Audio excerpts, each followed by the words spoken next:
¿Cómo están? Los saluda Tony Zapata para darles la bienvenida a un programa sobre los quipus. Estos elementos que conocemos todos asociados a los incas y que se creía que eran simplemente un sistema mnemotécnico, como una ayuda a memoria para recordar pues en la memoria alguna historia. Pero que por el contrario, hoy día se avanza cada día más a pensar que era un sistema de escritura propio de los incas, que contenía material censal, estadístico, demográfico, por supuesto, pero que también contenía un registro de información de materias abstractas, de linajes, del sistema de poder y obviamente de los mitos fundacionales. De tal manera que, pensando que los quipus son una escritura, hasta el día de hoy se han interpretado a medias las cosas, pero se esperan prontos descubrimientos que nos permitirán revelar la escritura propia de los incas. Sobre este tema entonces hemos hecho un programa con 3 preguntas. La primera, ¿cuáles eran las características de los quipus? La segunda, ¿quiénes eran los que los manejaban? Los quipucamayos. Y la tercera, ¿qué se sabe por ahora sobre su sentido, sobre su significado? Adelante, señor director.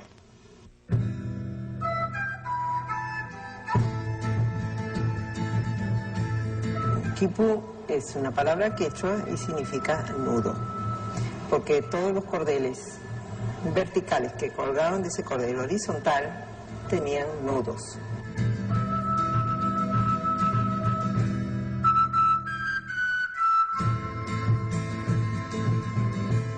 Las primeras páginas de la historia de la informática y de la computación, pues, están escritas con los quipus, ¿no?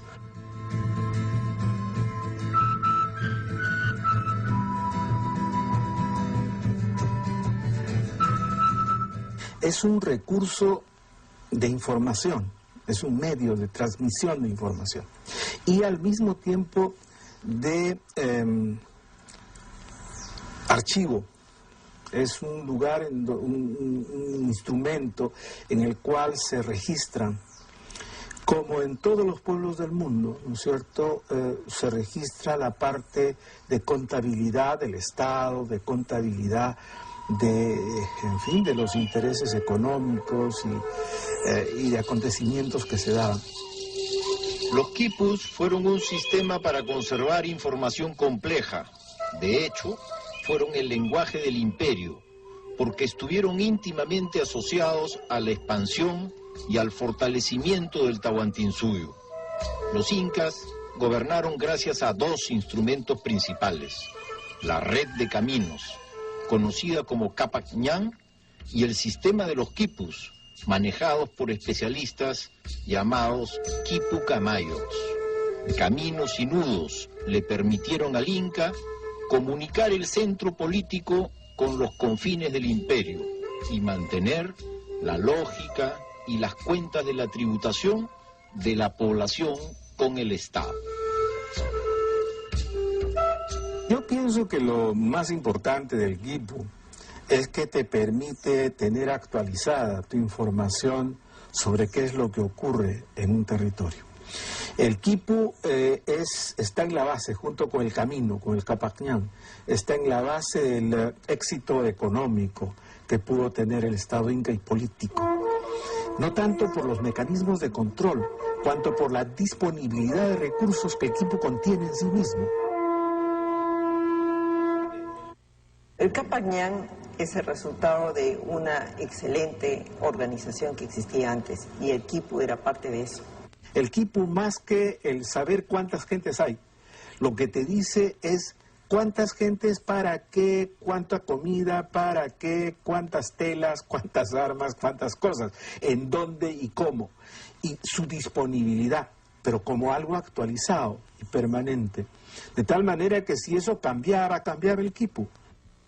La columna vertebral de un quipu es una cuerda gruesa de aproximadamente 1 centímetro de diámetro, llamada cuerda primaria.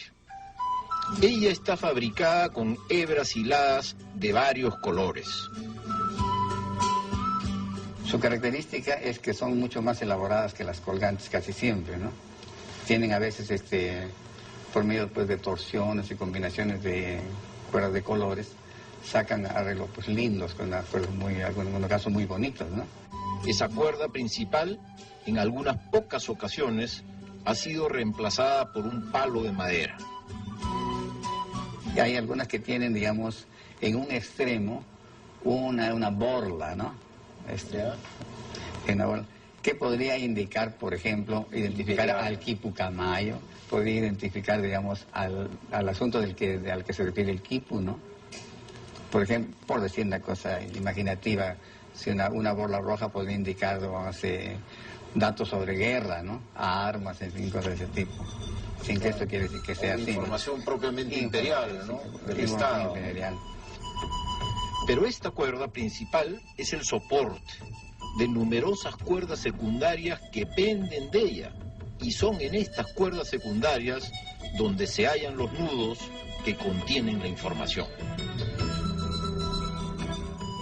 El quipu clásico incaico está conformado por una cuerda transversal que es más o menos gruesa, de la cual penden unas otras cuerdas menores que se llaman las cuerdas colgantes, y de estas cuerdas a veces también penden otras cuerdas que se llaman las cuerdas subsidiarias, ¿no? Y a veces inclusive hay subsidiarias de subsidiarias. Bueno, las cuerdas son de diversos colores, también hay quipus monócromos. Toda la información, los nudos, está no en la cuerda principal, sino en las otras cuerdas. En las cuerdas colgantes y en las subsidiarias. Se han conservado algunos quipus que tienen apenas 2 o 3 cuerdas secundarias, mientras que existen otros que tienen muchas. El más extenso conocido tiene 1500 cuerdas secundarias con información numérica que penden de una sola cuerda primaria. Si bien los quipus son esencialmente, vamos a llamarles contables, por decir una palabra, sus contenidos tienen textos muy complejos. Por ejemplo, hay un orden en la presentación del objeto al que se refiere el quipu. Entonces hay un orden que Murra lo ha descrito con mucho detalle, gracias a que ha trabajado, digamos, con lecturas de quipus descifrados. Entonces, los seres humanos primero, las llamas después, las ropas después, hay un orden, eso es una primera cosa. A menudo, las cuerdas secundarias tienen colgadas otras que penden de ellas. Esas cuerdas subsidiarias de una secundaria expresan una notable jerarquización de la información. Existe un ejemplar hallado en Arica, Chile, que tiene hasta 13 cuerdas subsidiarias que están colgadas una de la otra y la primera de una cuerda secundaria. Se asume que es información complementaria y desglosada de la información contenida en la primera cuerda. Podría leerse como un conjunto de cuadros estadísticos referidos a un solo tema.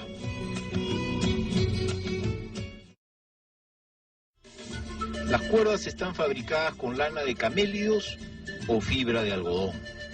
En ocasiones, no todas las cuerdas están hechas del mismo material, sino que se hallan intercaladas algunas cuerdas hechas de otra fibra. Se asume que estos cambios significaban algo concreto, que el quipu camayo lograba diferenciar. Las cuerdas colgantes en los quipus incas presentan 3 posibilidades, ¿no? Una cuarta, que es un nudo entero, y los tipos de combinación de color son combinado por torsión, combinado moteado o combinado por niveles. Cuando hay un elemento adicional a esto, ¿no? Que son estas marcas o señales, ellas están indicando un atributo especial. En el caso de una borla al inicio del cordón principal, por ejemplo, ¿no? Estaría indicando, estaría representando una jurisdicción, ¿no? Una toponimia, un sitio. También hay otro tipo de diferencias. porque las cuerdas están tensadas de distinta forma. Por ejemplo, algunas cuerdas están torcidas en una determinada dirección, mientras que las otras están torcidas en la dirección contraria. También se asume que los quipucamayos sabían interpretar estos cambios y que tenían, por lo tanto, significados precisos.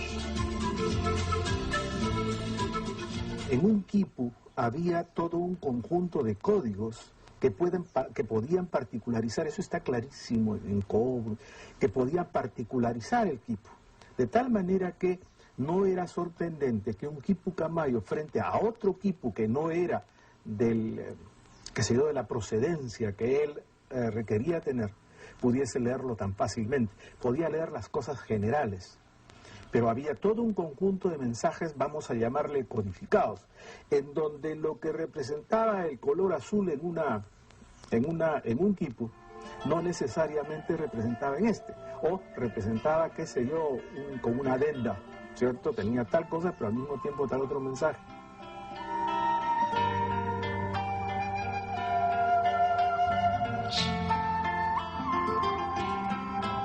Otra cosa que también se ha discutido es de si el quipu tenía un sistema uniforme, o sea, una clave que la pudiera leer cualquiera, ¿no? Cualquier quipucamayo pudiera leer el quipu.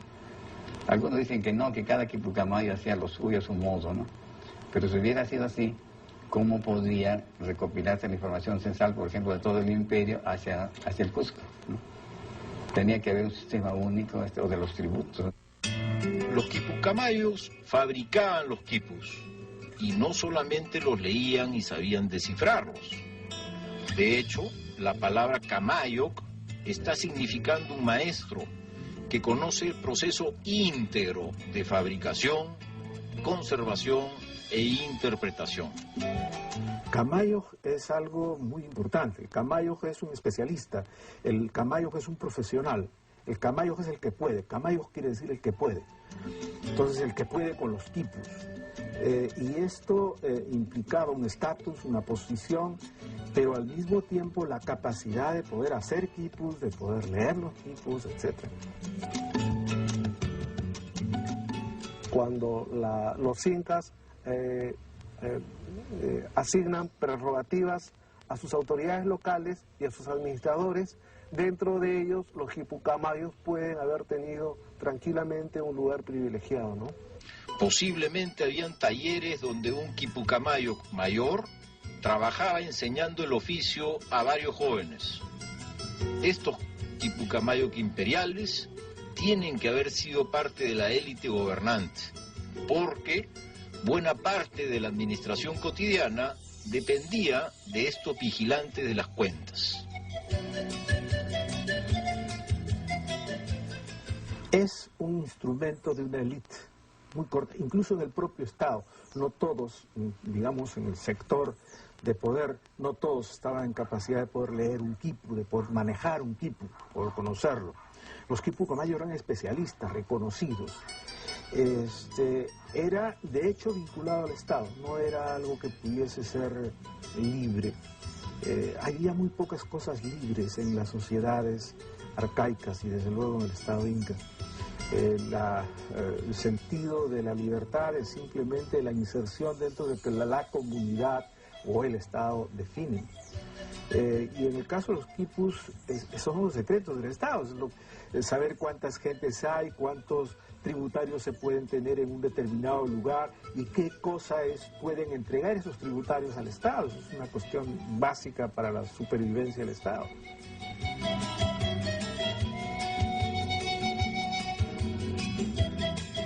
El quipu no es un sistema de escritura fonética que pueda ser leído como si cada elemento de su construcción, los nudos, colores, hilados, posición de los nudos, representara un sonido. Pero el quipu sí es un sistema de escritura en el sentido amplio del término. Esto es, el quipu es un sistema de señales visuales o táctiles que contienen significados. En ese sentido amplio de la palabra, los incas sí tuvieron escritura y conservaron su información con un sistema que aún no hemos podido descifrar, pero que existió y estuvo plenamente en uso, al grado que era un soporte de su civilización. Los incas no fueron una cultura puramente oral. Por el contrario, los incas sí sabían conservar la memoria en un sistema exacto de anotación por nudos. Así, los quipus eran una forma de la escritura.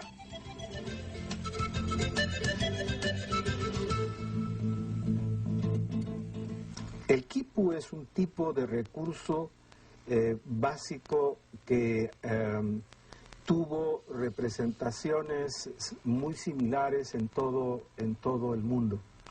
Los griegos, los sumerios, todos ellos comenzaron con cosas tipo quipu. Pero no es el origen de la escritura, sino es lo que va al lado de la escritura. El jeroglífico no reemplaza a ningún recurso tipo quipu, pero hay un recurso tipo quipu al lado del jeroglífico. El jeroglífico maya, por ejemplo, tiene los números a un lado y tiene lo que quiere decirse al otro lado.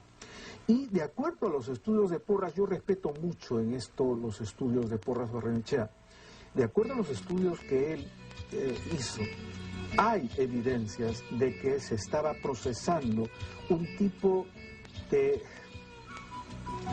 recursos equivalentes a los de los jeroglíficos en estas famosas tablas. Y para mí lo de las tablas de Sarwa y lo que pintó Huamampoma y lo que aparece en Conchopata, en Ayacucho, en el siglo VII, dentro de ese mismo estilo y codificación, está mencionándonos a nosotros una otra forma de transmitir historia, de transmitir cosas.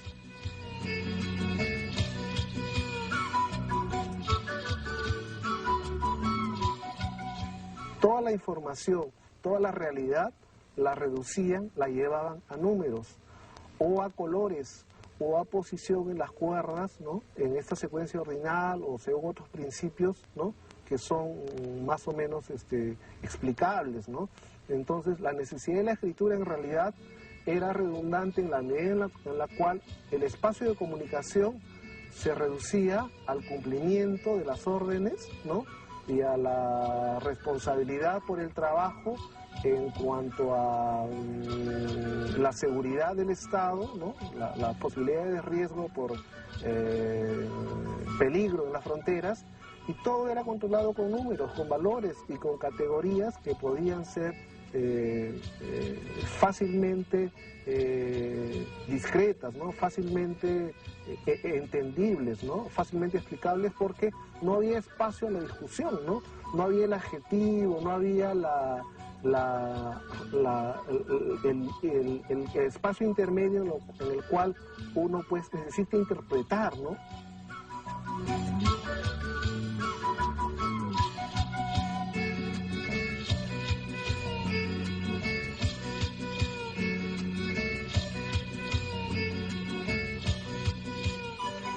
La escritura, por tanto, resultaba redundante en ese contexto, ¿no?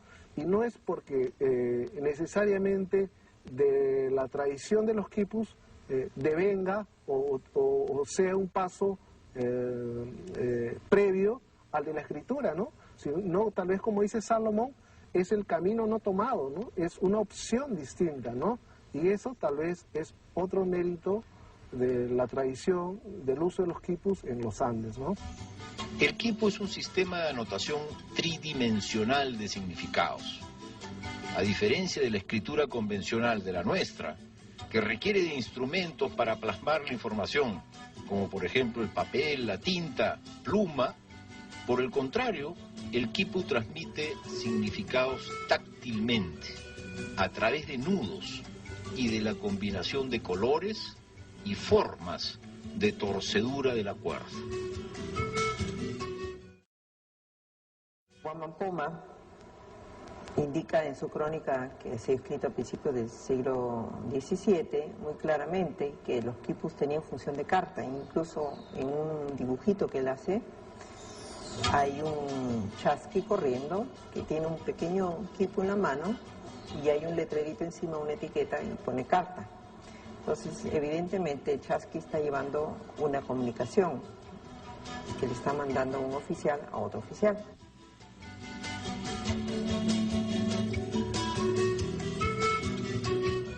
A estas alturas, los científicos han determinado plenamente las cuentas del quipu.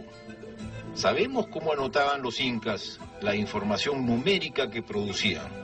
Los nudos más alejados de la cuerda principal son las unidades.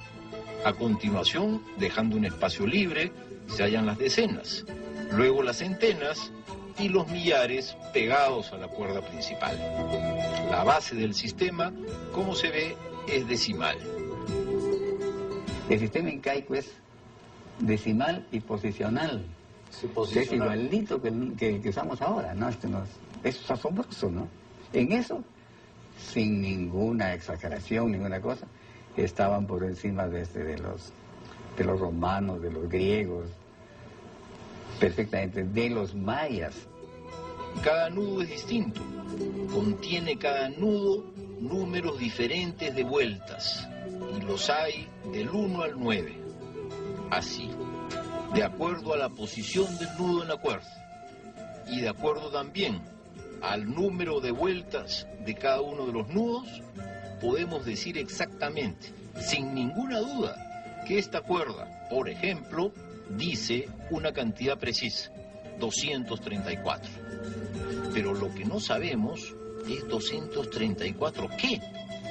Es decir, sabemos cómo guardaban información numérica los incas, pero no sabemos cómo distinguían las categorías que estaban empleando. En la parte inferior, o sea, el de las unidades, se usan unos nudos distintos de los que se usan en todos los otros niveles, que se les llaman nudos compuestos, que son como los nudos que aparecen en los hábitos de los padres franciscanos, ¿no? Nudos de vueltas. Entonces, según tiene 3 vueltas, se representa un 3, pero unidades, ¿no? En todos los demás niveles se representan los números por agrupaciones de nudos simples.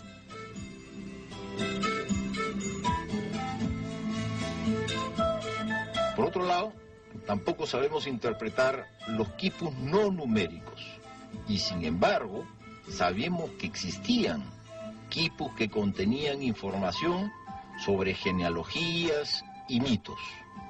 Por un lado, algunos cronistas informan haber estado frente a quipucamayox, que desplegaron sus cuerdas frente a ellos y les relataron genealogía y leyendas principales del imperio.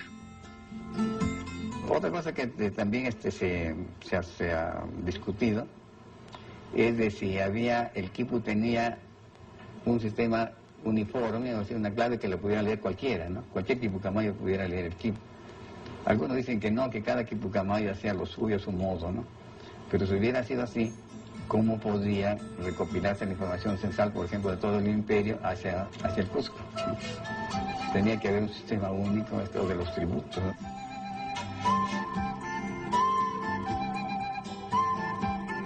Entre los quipus existentes en los museos, hay algunos pocos que no siguen los estándares numéricos de la mayoría.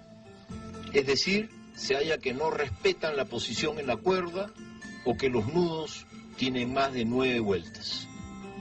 Así, los arqueólogos han logrado identificar en los museos los quipus que contienen información no numérica, pero igual, no sabemos tampoco qué significa cada cuerda.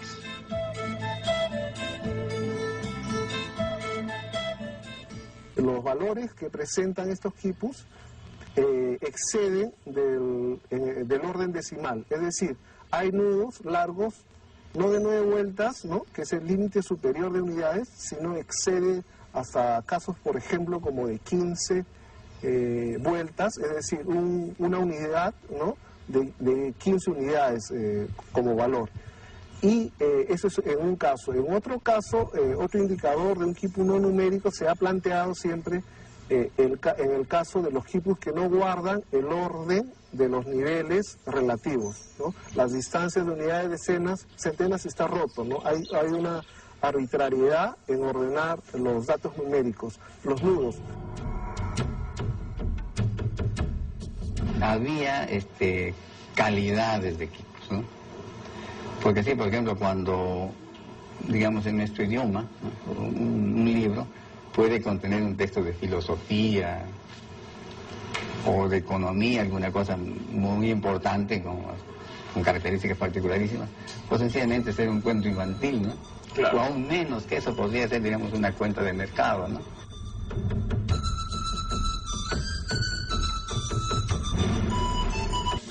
Las antiguas civilizaciones de Mesoamérica, la China, Mesopotamia y Egipto, se usaron sistemas de conservación de la información basados en grafemas, es decir, signos mínimos que significan cosas complejas. Por ejemplo, casa, chacra, apero de labranza, etc. Estos signos se hacían grabándolos en tablillas de arcilla o en estelas de piedra caliza o pintándolo en pergaminos. Esos signos no representaban sonidos, sino conceptos. Así, podían ser leídos por gente que hablara distintos idiomas. Por ejemplo, el signo de una casa podía ser entendido por alguien que hablara tanto quechua como aymara o yunga de la costa o cualquier dialecto de la selva. Del mismo modo, en el caso del quipu, la posición del nudo y el número de vueltas establecían que en esa cuerda decía una cantidad precisa, por ejemplo 234. Y en cualquier idioma moderno entendemos 234.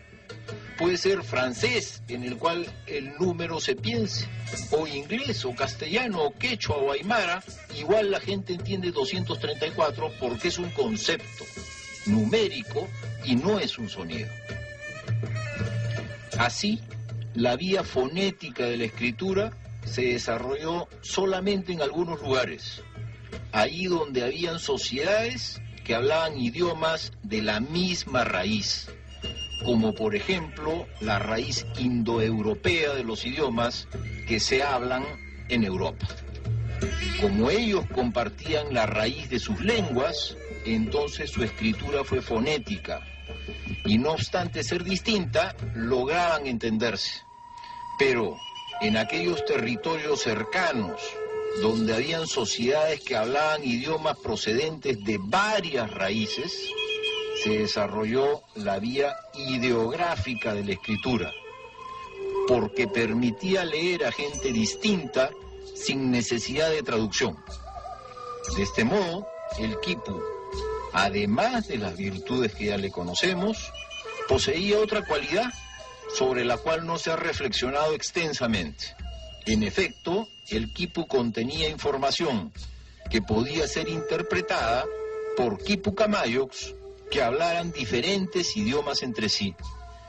Esos especialistas podían ser, por ejemplo, uno de idioma quechua y el otro de lengua aymara, y podían no entenderse oralmente entre sí, pero sí sabían exactamente qué decía el quipu y podían comunicarse con sus nudos sin necesidad de hablar entre ellos.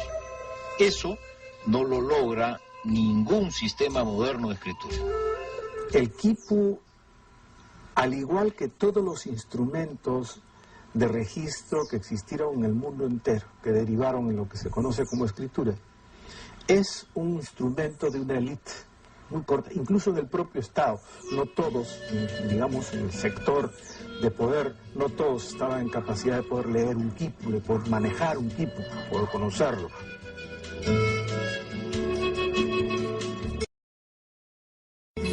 Gran parte de los cantares, si bien que son los que conservan la memoria del Estado inca y de los quehaceres de los incas y lo demás, está muy asociado al quipu. Muchas de esas cosas se leían con quipu a la mano.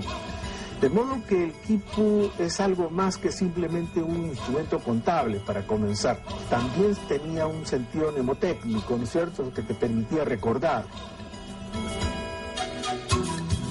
El quipu no fue utilizado como un instrumento de cálculo, sino de registro de información numérica. Los cálculos se hacían con otro sistema.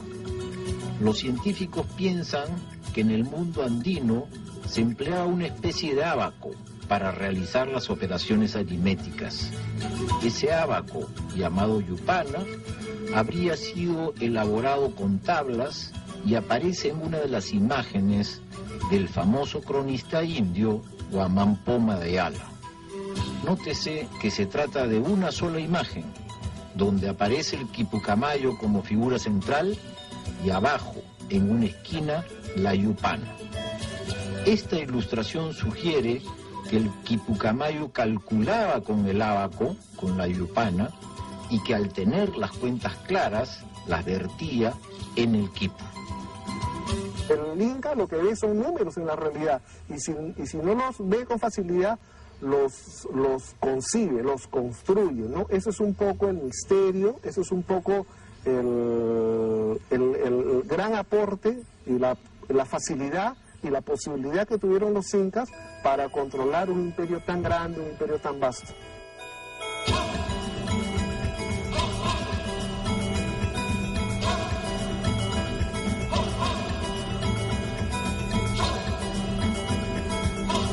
Con solo mirar cualquier quipu es evidente la importancia que tenía el color de las cuerdas para la codificación y el sentido de los contenidos.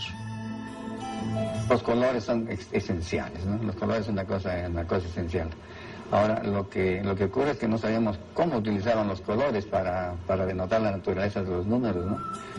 Pero se consideran también otras variables, por ejemplo, el tipo de amarre de la cuerda de la colgante a la principal, ¿no? Ya.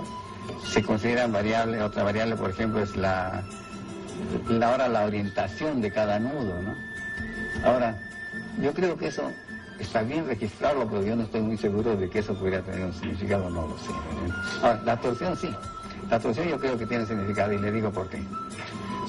Sabe que a mí me agrada mucho recordar y mencionar esto. En una de las últimas conversaciones que tuve con el doctor Radicati, él me dijo una cosa interesante. Me dijo, yo quiero dedicar, me dijo, los últimos años que me queden a estudiar los quipus mágicos, ¿no? ¿Cuáles son estos? Bueno, eso es lo interesante. Los quipus mágicos son los quipus de hechicería. Son los quipus que, supuestamente, ¿no? Los quipus de hechicería, pues acertijos matemáticos, juegos matemáticos, cosas de ese tipo, ¿no? Pero sobre todo quipus de hechicería. Y buscando otra vez en Guamán Poma, encontré hasta 3 referencias, ¿no? Pero no relativas específicamente a quipus, ¿no? Pero hablan, por ejemplo, dice que cuando se quería hacer mal a una persona, se hacía una soga, dice, de color negro, torcida a la izquierda, ¿no? A lo izquierdo, dice él, ¿no?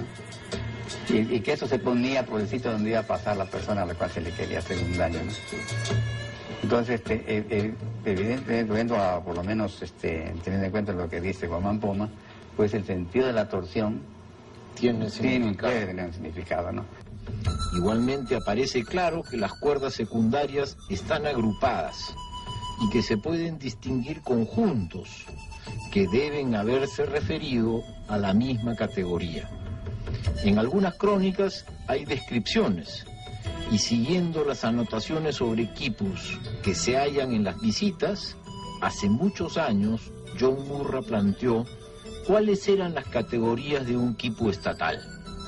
Es decir, qué significaban las cuerdas y no solamente cuál era su registro numérico.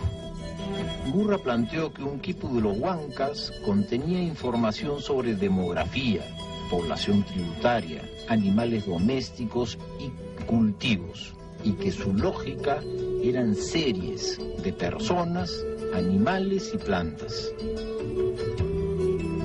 Guiados por esta idea, desde hace algunos años, diversos investigadores han tratado de interpretar los quipus estudiando aquellos ejemplares hallados en determinados lugares, sobre los cuales se cuenta con información variada, sea arqueológica o histórica.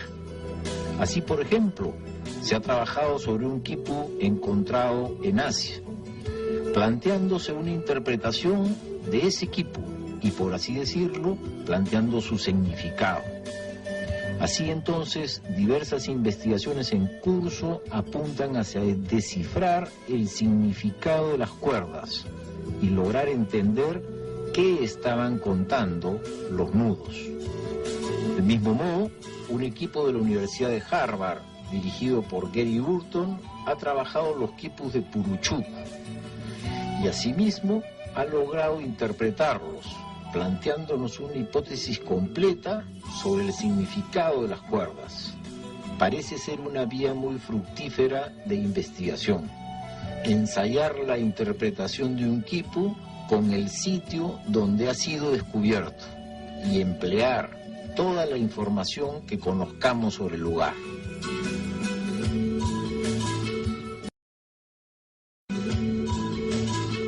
Se ha propuesto el registro, ¿no? La interpretación de quipus con contenido contable. Es el caso de Puruchuco, por ejemplo, donde Gary Burton ha propuesto una jerarquía en grupos de quipus donde sucesivamente partes de la colección están resumiendo en 3 niveles el contenido de la información en los quipus. Es decir, hay un nivel inferior, donde la información está más desarrollada, hay un nivel intermedio, donde está más sintetizada, y finalmente hay un grupo de quipus cuya información está muy reducida en un número de cuerdas muy limitado.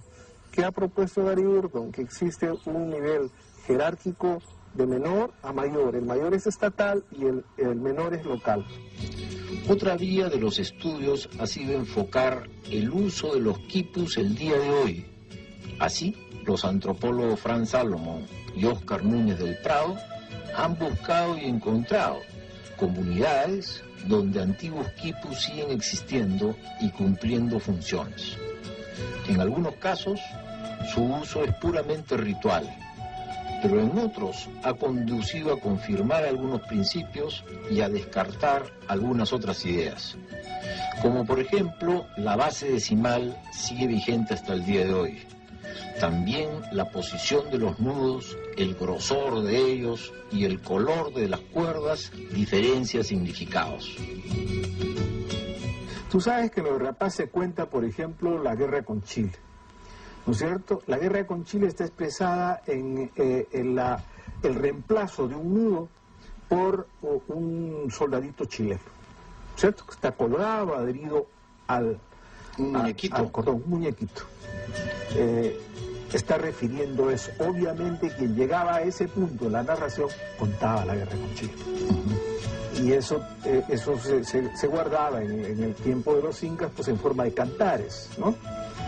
Hay cantares tan clásicos como los que transcribe Betanzos, ¿no? Los cantares de Betanzos son realmente puestos en quechua, son una delicia, son cantares así, casi como los bíblicos, ¿no? Con todas sus frases y demás. En los alrededores del lago Titicaca, a comienzos del siglo XX, Max Zurle encontró también que comunidades de pastores contaban con quipus sus propios rebaños. En el caso de los quipus modernos, el uso al cual se le asocia normalmente es a contabilidad de ganado o a el empleo en las haciendas, ¿sí? Podríamos decir entonces que el origen del quipu en realidad podría remontarse al último uso que ha tenido en la actualidad, ¿no? Que es el de la administración local, de contenido básicamente de información contable de la ganadería o de la administración del ganado. Entonces, podría remontarse el origen, ¿no?, a uso preestatal, ¿no?, con esta función.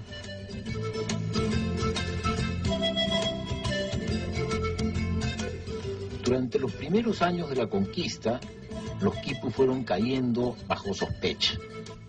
Lo que sí existe es el testimonio y la sorpresa que genera en los cronistas o en los primeros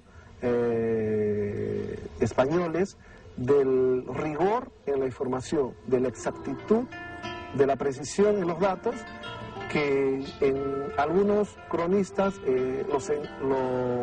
lo señalan como el espanto que les causaba. los españoles del siglo XVI miraron con malos ojos a los quipucamayos, porque sabían mucho, llevaban registro de todo y contradecían a los escribanos españoles en ocasión de todos los pleitos legales que envolvían españoles e indios. Por ello, y por otras razones más, los quipus fueron condenados en 1583, en el Tercer Concilio Limense, habiendo sido declarados objetos idólatras y ordenándose su destrucción. El virrey Toledo, el quinto virrey de Perú, que gobernó de 1569 al 75, ordenó que se quemaran los quipus.